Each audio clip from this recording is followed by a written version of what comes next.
He trained for 10 years, replaced in 10 seconds. Wow, just think about that for a second.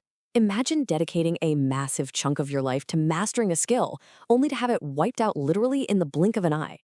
Welcome to today's Explainer, where we're going to unpack how a lifetime of preparation can just vanish, and more importantly, what happens right after. Okay, let's dive right into this. We're looking at the last human job, adaptation in 2030. We'll be tracing one worker's wild journey from a totally ordinary morning to a complete paradigm shift in how we view human value in the workforce. We're going to cover the initial shock, the systemic collapse of traditional job hunting, and the kind of surprising place where the real solution hides. Part 1, the 10-second replacement. This right here is our inciting incident. To really understand the new rules of the game, we first have to witness how violently the old ones are getting broken. 10. We're talking a full decade of intense, grueling human effort. This is the absolute fortress of degrees, late-night exams, and traditional credentials that our worker built up. He completely bought into that old 20th century philosophy, right? The one that says if you front-load your life with education, you're guaranteed stability. And honestly, he did everything exactly right according to the old system. But then we get the other 10, and we're not talking years here, folks. Seconds. In exactly 10 seconds, a single automated AI email just renders that entire decade completely obsolete. The fortress crumbles instantly. There's no HR meeting, no 2 weeks notice, just an immediate excision. And honestly, this profound asymmetry, 10 years of human blood, sweat, and tears versus 10 seconds of cold machine execution, that is the defining feature of this whole new era we're stepping into. Let's map out exactly how this plays out. 8 a.m., totally ordinary morning, maybe grabbing a coffee. 8:01 a.m., the AI email drops. And by 9 a.m., that initial shock has entirely morphed into this panicked scramble for survival. You see, this disruption isn't some distant looming threat on the horizon. It's a hyper-condensed event happening literally between breakfast and your very first meeting of the day. Which brings us right to part 2, a world fully automated. Now, what's really interesting about this is how our worker reacts. Acting on pure survival instinct, he immediately pivots to the only strategy he actually knows, finding another job. We see all the frantic actions of a desperate professional, logging onto job portals, searching for open roles, firing off fresh resumes. But it's basically a ghost ritual at this point. He's out there trying to use the tools of the old world to survive in a brand new one, totally unaware that these rules have already been permanently deleted from the economy. And the crazy part is, he is absolutely not alone in this.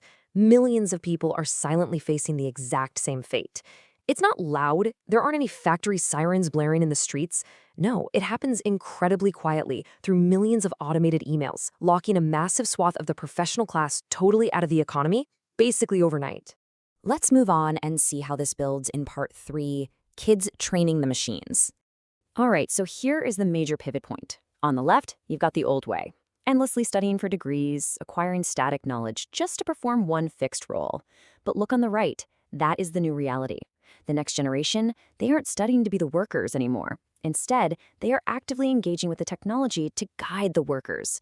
They've already figured out that trying to compete with a machine on pure output is a totally losing battle.